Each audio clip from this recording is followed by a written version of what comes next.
everyone, welcome back to the Earthdawn Survival Guide, the podcast for all disciplines, paths, players, and game masters. With your questers Josh and Dan, I am Dan. I am Josh. And on today's podcast, we will be discussing all things threadical, as we're going to talk about the last Parlainth adventure published in the book here called Threads. So if you have any questions for us, please drop us a line at edsgpodcast@gmail.com. Initial thoughts on this one, Josh? This one is a return to form. The opening adventure in this collection was one that was a traditional Earthdawn dark fantasy fighting a horror adventure. Yeah, Blood Pact. Blood Pact, yeah. And this one is very similar. The middle two were the more offbeat, lighthearted, darkly whimsical kind of adventures that broke the mold or not played with expectations in certain ways. Yeah. And this one goes back to a more traditional horror threat. For this one, the threat is scaled up compared to Blood Pact. Yeah. This one is best suited for a group of 6 to 8 4th or 5th circle characters. So we're starting to get into journeyman tier. Yeah. This is heavy duty stuff. Yeah. And this one plays quite a bit more and has a lot more historical foundations, I want to say, sort of like within the history of Parlainth and what was going on. Yeah. And something that has been simmering for a while, but has finally broken and is threatening Haven in a pretty dramatic way. Yeah, something has come to fruition, and not in a good way. Yeah. So this was written by Sam Witt. Has he written anything else for Earthdawn, or was this the only one? Nothing that immediately comes to mind. I'm sure when this episode goes live, Lou will probably comment if he did write anything else. If he did not write a lot. He might have contributed little bits and pieces here and there. Fair. But was not one of the, at least to my recollection, sort of bigger names of writer-contributors to stuff. That's okay. I think of the four, since this does take place in the 4th and 5th circle, as you said, you got to run this one last out of the four. Yeah, if you're doing the whole thing. This one also, while it doesn't require the same sort of NPC relationship buy-in that Dead Man's Hand and Desire Box have. Yeah. This one does benefit perhaps a little bit by some foreshadowing and build-up in terms of what's going on. Yeah. Part of that is the dark fruit that has blossomed in the situation and what gets uncovered by the player characters in the course of their investigations in terms of all of this. And it largely starts off by investigating some murders that have been happening. The premise of this is that the violence in Haven over the last couple of weeks or so has been escalating. Yeah. And Torgak approaches these powerful, relatively speaking, well-known adepts and asks them to investigate. Yeah. Because I think Torgak himself is only maybe 6th circle. Like most of him and his cronies are all around there. So you're talking about player characters that, in terms of their adept powers, are almost on a par with the more prominent members of Haven. Yeah. We don't have like 10th and 11th circle characters just kind of hanging around. This is the sort of situation where, you know, you've got some powerful folks. Like 6th circle is nothing to turn your nose up at. No. But there is a very definite scrappy underdog aspect of it. And we don't have a super powerful NPC. We don't have an Elminster sitting around that could sort of solve all the problems with a wave of their hand. It's going to require effort on the part of powerful, but still, in the face of the horrors, potentially outclassed individuals. Yes. 6th circle, since every NPC my players had come up against kind of was doing something else by 6th circle. They'd running a bar or so forth and so running a town. All of my player characters said, well, at 6th circle, time to retire and ride my reputation for a while. Yeah. So they weren't looking past 6th at all. They just, that's where the game kind of stopped for them. it was a joke, but it's still around there. But yes, this is the just you begin to look into what CSI bar save would kind of look like. Hey, go investigate that murder. Is that what we do? It is now. And Torgak at least is going to offer you a nice reward for it, 500 silver each player character to start with. That's not some chump change. That's pretty nice cash if you can get it. From everything else in this book, that's the biggest payout you're going to find. Yeah, but also in part because you are the highest circle characters out of all of these, and so would therefore be the ones able to command such a payout. Also, hey, you're still alive, and you've lasted in Haven this long. Guess you're up.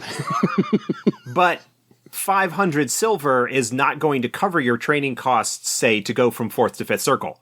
No. It's not a bad payout as things go. That's a good start.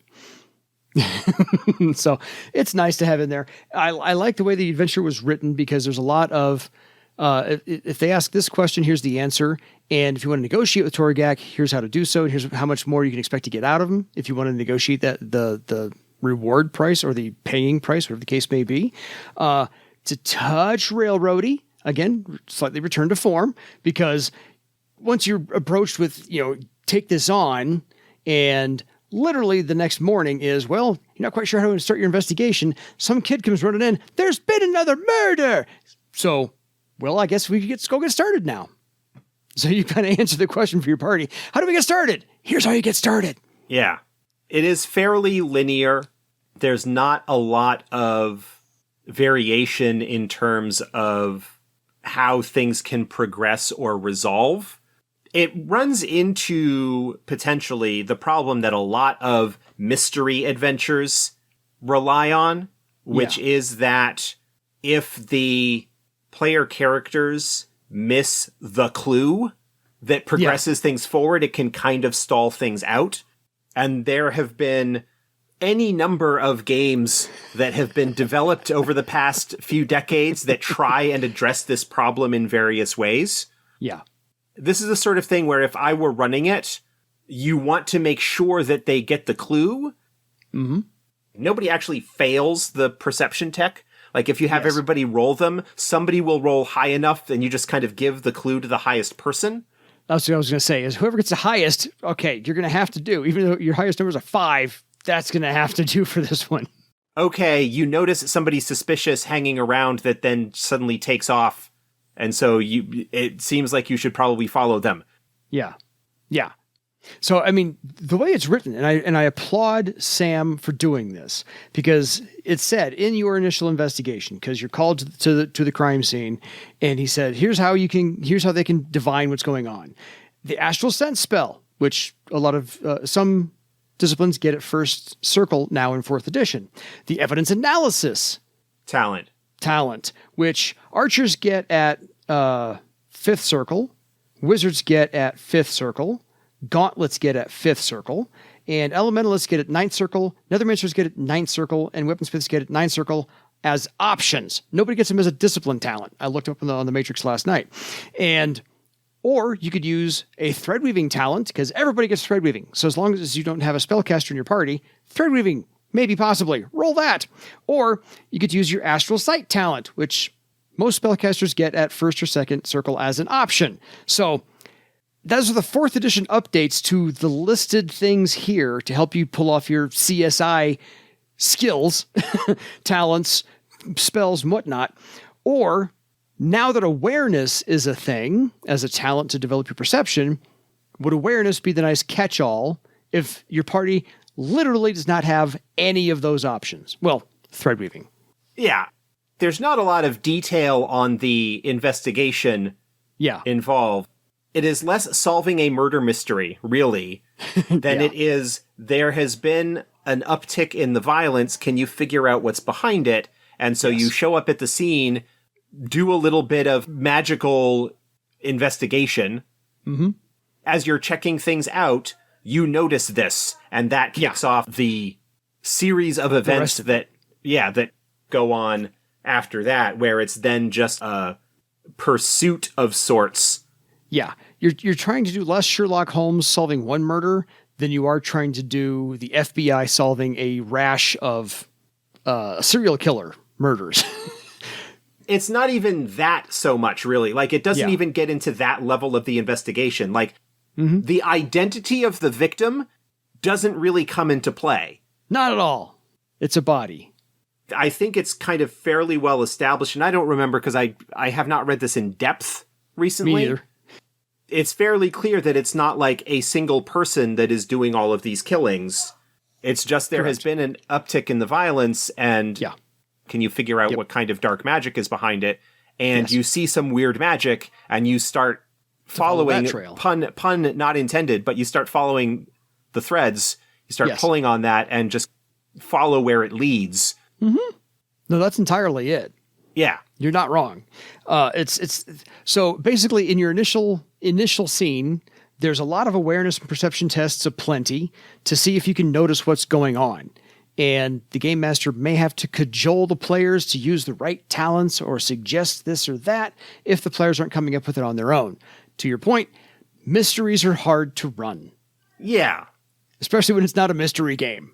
This potentially runs into issues where the player characters, presumably by this point, have done some kind of investigations in the past, have looked into things, have tried to solve murders, kidnappings, various other nefarious activities that have come across their path in various ways, presumably. And so, therefore, would have a reputation that Torgak would come to them to try and investigate this particular problem. I mean, you even have an investigation of sorts that happens in Blood Pact. Yes. It's, again, less of actual mystery and more of, okay, you get to the scene, here are a couple of clues that point you to the next thing. There's not a lot of complexity, necessarily, that is involved in the actual investigation. That's more of a pretense to get you on the path of the more action-adventure-y kind of dealing with the problem. Yeah, follow these breadcrumbs. Go. Yes. I don't want to necessarily portray that as a bad thing. No. When you're looking at pre-published material, especially when you only have so much space, you've got to be efficient. You've got to provide what you need to provide. And if a GM wants to flesh it out in some capacity, they could do so. I mean, it's certainly possible that a game master could take this investigations chapter, which is a single page in the book, right? Yeah. And flesh that out into more of an actual investigation. Totally. Maybe not necessarily find out who did it so much, but leading to the perpetrator and perhaps getting the clues as a result of investigating or talking to them or something along those lines. Yeah. There is a possibility, especially if you're doing some build-up, to have perhaps the player characters get involved in other death or violence investigations or events that happen leading up to this to kind of expand that particular aspect of things so that they really have a reason beyond, well, Torgak just offered us a fat purse of money to solve the problem. Again, having a group that has a certain amount of investment in the community will make this a little bit easier, especially if they have been there a while and this has been building up in terms of a growing threat. Yeah. So we've just spent the last 12.5 minutes or so getting you to grab the breadcrumbs or follow the trail, pick up the thread, whatever the case may be. Get hot on this foot. Put some shoe leather in, because the second half of this, like you said, is 1 page long. The whole investigations part, the whole setup part is 1 page long. Once you are on that trail... 2 pages if you include the bit where Torgak hires you. Yes, totally. So 2 pages in. After that, if you're on that whole part and you're following that trail, you're putting down the shoe leather. After that, this turns into you have to go into Parlainth. You need to go through the war zone and into the Western Catacombs. I think this is the first time you've gone into the Western Catacombs for Parlainth. I think everything else was like the twists or the Eastern. Each of the adventures takes place in a different part of the city, which is a nice little bit of variety that happens here as well. It's like not like everything happens in the same place. Yeah. So this is where you can also draw things out. I mean, if you're going to go through the war zone and you're going to go through Parlainth, you can draw this out, first part in the investigation, since this is a short adventure, as you said, written and confined to the space. You can draw out the investigation part if you want to, and you can draw out getting through Parlainth following your lead. Yeah. Because I'm going to leave that nebulous per se. So you can have some interactions going on in the war zone. It is, I can't say time dependent, but if you're following this lead, it could be time dependent based on how you're doing things. Well, and who's in your party. It's time dependent in the sense that the longer it takes you to figure out what's going on and put a stop to it, there is going to be more violence and more people are going to die. Yes. Well so said. While there isn't necessarily a hard limit, there is a little bit of a sense of a ticking clock or growing threat. Yeah.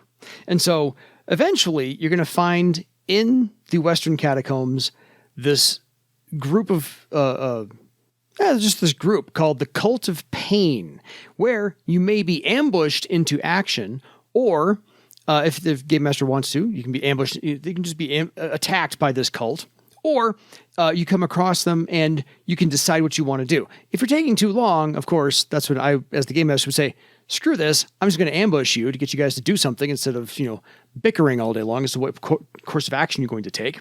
But that's pretty much the main thing there. Once you encounter the cult, you have to figure out who's behind the Cult of Pain, and that, naturally, because it's Earthdawn, is a horror.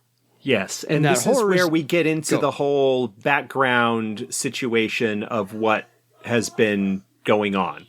Yeah.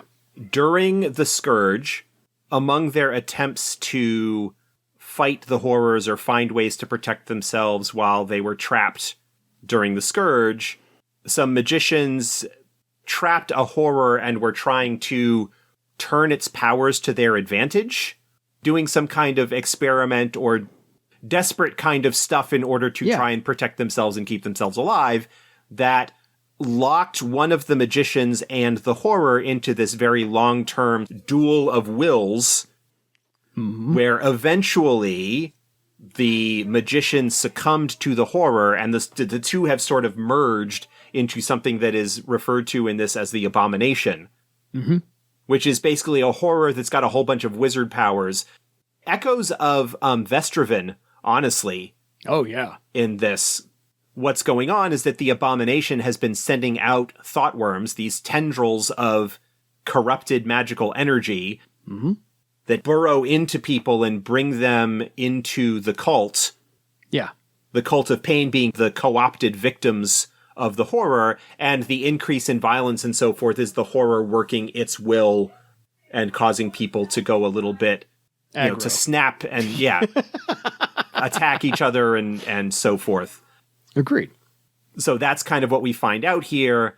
It's possible in this initial encounter with the cult that they kind of find out, oh, there's this sort of dark master that they're referring to that we need to go along with. And then you descend into the probably biggest part of the adventure, certainly in terms of its write-up, which is essentially a little bit of a dungeon crawl, a little complex within the Western Catacombs that's got a bunch of rooms and a bunch of encounters and stuff that can happen there that hopefully, depending on the route that they go, they learn some information and find out some stuff about what's going on. But it ultimately culminates in a battle against the horror. Yeah. So this is, to your point, this is your care crawl with traps, obstacles, towards the eventual lair of the Abomination named horror itself. Cadaver men, cultists, some ghouls, maybe a bog gob, things like that. And so you could still, again, if you wanted to, draw this out if you want. You don't have to use the map here. By all means, if you like it, use it. If you want to make it bigger and longer, go for it. Make it as complex as you want to. So to your point, this was written for space and the constraints of the amount of pages you could use, but you can stretch out this adventure into a longer one if you want to. But again, the ticking clock of solving this, because if you defeat the Abomination, probably the thoughtworms die and stop infecting the rest of Haven. Right. The Abomination is a very difficult opponent. Yes! As it should be, given the scale of the threat that it poses, because if it's not stopped, Haven is ultimately going to erupt into masses of violence, of people attacking and killing each other and causing lots of pain and suffering that the horror is just going to drink up. Yeah. I mean, this is meant for 6 to 8 players of 4th to 5th circle. That's some heavy duty. Yeah. The Abomination's attribute stats are all in the teens. Again, looking at first edition stat blocks. Yeah, sure. Its defense ratings are in the mid to upper teens.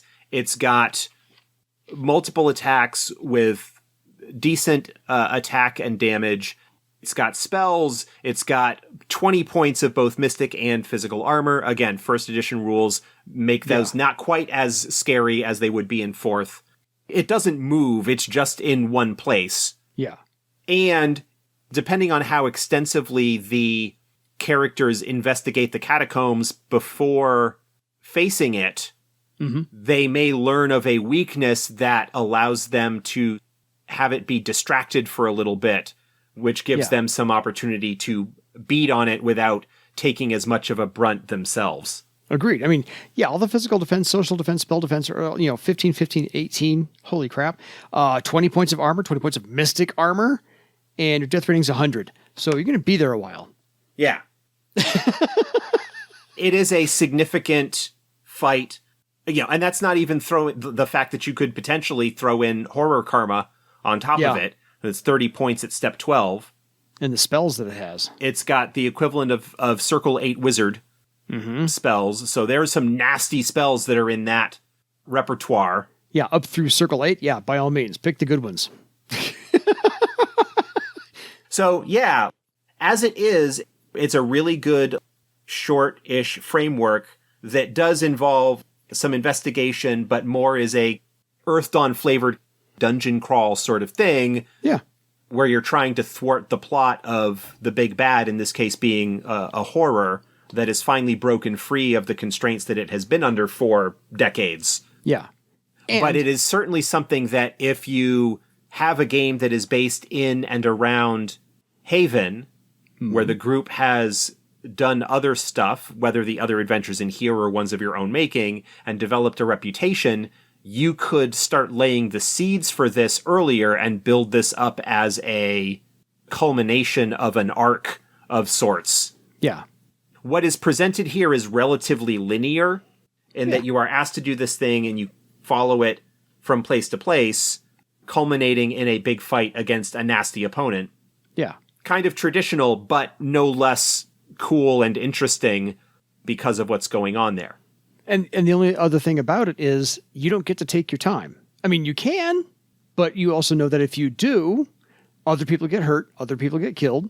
And so, yeah, it's a very linear, slightly traditional framework, but you got to kind of go at this slightly increased pace than maybe you're prepared for, maybe you want to. And so you're always kept a little bit, the player characters are always kept a little bit off guard by not being able to rest, recuperate, and go. They have to, really plan this out, do it well, be safe and measured, but still try and get things done quickly. So I like it for that little ticking clock in the back of their head. Yeah. It's fun that way. I've run this one, and I don't remember anything that happened with it. I really don't. I have not run this one. I'm pretty sure, anyway, that I have not run this one. I have notes on it, but I didn't consult my notes. I just wanted to consult everything else about what was different in 4th edition. So, like I said, the CSI bar save part, I think, would be the hardest thing to overcome, which is make sure they pick up on the breadcrumbs that you're laying down. Yes, I agree, but there are plenty of established ways that you can fudge that or nudge the group in the right direction. Suggestions are welcome at this point. Yeah. Sidebar here about mystery plots, mystery adventures, and the difficulties in running them. Do it. And that is mostly that it is most prevalent within mysteries, but it is true really of any kind of adventure or scenario design, which is that generally speaking, you don't want to gate the progress of the adventure behind a single thing that could fail. Yeah. That if you are going to be running a mystery, an investigation, you generally need to probably put like 3 times as many clues in there as you think, and you probably need to make the clues relatively obvious Yeah. What may seem to you as the GM to be painfully obvious because you already know the solution, which is not necessarily the case. Frequently, the solution to those kinds of bottleneck issues when it comes to investigations is to just give the players the information that they need in order to progress things. Mm-hmm. I think it's Gumshoe. Is a game developed by Robin Laws, incidentally. I think he was one of the ones that worked on it. I think it was Robin worked on that one. But basically, the premise of Gumshoe, it is an investigative game, largely developed out of frustration with the way that investigations were run in Call of Cthulhu. Fair. The primary bit of idea on Gumshoe is that there are clues in the scene. The characters are going to get the clues. Yes. Successful tests provide them with maybe additional information or additional context, but they're not going to prevent you from being able to progress the story. Yeah. One thing that I have seen more recently, and this just because I want to talk about it because I think it's a fascinating idea. I think it first showed up in a game called Brindlewood Bay. Mm-hmm. Brindlewood Bay is sort of like Murder, She Wrote crossed with Lovecraftian horror. Nice. Player characters are all elderly folk living in a small town that investigate mysteries. They're all part of the knitting circle. When I say Murder, She Wrote, I'm not kidding. I don't think you were. The way that the mysteries and the investigations work in that, and it's also been adapted in Apocalypse Keys, which is sort of like Hellboy, the RPG. Gotcha. The idea is that there is a mystery, but the game master does not have a solution in mind ahead of time. Yeah. They have characters, and any of the NPCs involved could potentially have had reason to do it or whatever. Mm-hmm. And then depending on the results of tests and the clues that are uncovered and given out, the player characters come up with their own theory as to what happened. Mm-hmm. And then they're like, well, we think it's this. And then they make a test. And if they succeed, then that is the solution. They sort of create the solution out of their own conclusions. Out of their own conclusions. And so there is no way to ultimately fail to solve the mystery. Mm-hmm. You will solve it. And there's surprise on everybody's part because the game master doesn't necessarily know either. Like, there's no way for the game master to force things or steer them along to a particular conclusion because the game master ideally shouldn't know ahead of time what's going on. And it's more like how the characters and their particular backgrounds and personalities have them interpret the clues and information that they have to come to certain conclusions. Yeah. And is this conclusion accurate? I don't know. Let's roll and find out. Looks like it is. It's really interesting as another way of presenting, like, mystery plots. Yeah. And again, something that's probably more comfortable with folks that are willing to improvise and not feel like they need to have control over everything. Mm-hmm. It's just a fascinating little idea. Fair. I've also come across something recently where I've learned over the last few years to do gradations of a perception roll. And so it's, if they get a minimum roll, they notice a thing. If they get slightly higher than that, they notice something about that thing. If they get another level of success, they get two things about that thing. Right. And if we have that in the Legends of Barsave, the ones that are more like specifically investigatory. Yeah. The perception test, like the base difficulty, you are guaranteed to get this information, which is enough to allow you to move forward. But the more successes you get, the more details you get, so that you provide context as to like motive or various other things that aren't strictly necessary in order to progress the story, but provide a little bit richer and more nuanced and detailed experience. Yeah. And I figure if they gather that item up and they spend some time with it, then of course that familiarity lowers the next target number and they can try it again after a certain amount of time. So no matter what, you're trying to not necessarily spoon feed them the answer, but allow for time, familiarity, and level of success along the way. So you're not like kneecapping them to say, you'll never know this. You're not kneecapping the investigation. You're not gating the progress of the story behind a test that needs to succeed. Yeah. Like in Gumshoe, they will get the information that they need in order to sort of move on to the next step of their investigation. Mm-hmm. It just might be that they miss out on some additional details that shed some light into a little bit more info about what's going on, but it doesn't prevent them from moving forward. Yeah. So they may have an aha moment later on, which is fine. Those happen Or not. in mysteries. Or not. They might never really understand everything that's going on, which is fine. But, just some other little helpful hints if you're going to run a mystery campaign. Yeah. Especially in Earthdawn, since that's what we're talking about. So, any further thoughts? I like this one. It's, like you said, it's the bookends. Fairly straightforward. First adventure, fairly straightforward. Second adventure, the two fun ones in the middle are kind of a little less linear, and they're more fun that way, but don't have to run them in that order. But this one I recommend definitely running last. Yeah, well, again, because the other adventures are all for lower circle characters, if that's what you're going to be doing, this one would be later just because of the advancement. Yeah. It's good. It's sort of traditional. It's fantasy, but with an Earthdawn twist. You've got a nasty horror as the opponent, and one that could potentially cause quite a bit of problems in Haven if left unmolested for too long. Agreed. And you have to go face the horror without as much background as you may be wanting, but that's part of the challenge. Well, there is plenty of opportunity within the catacomb complex prior to facing the horror that allows you to learn about some weaknesses.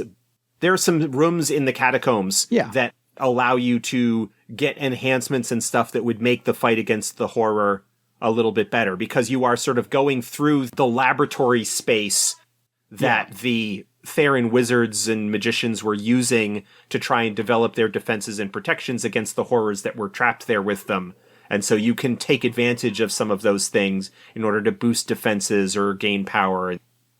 Yeah. On a short-term basis, but enough to make the fight against the Abomination a little bit more tenable. Agreed. I like this one. I recommend all four of them for their own each idiosyncrasies, and they're a beautifully collected set. So if you're stationed around Parlainth and Haven, by all means, get to these, as well as the Haven collection, the Legends of Barsave. So all worth it. I think this is a fantastic introduction. So until next time, folks, go follow the breadcrumbs for your legend. Good night, everybody.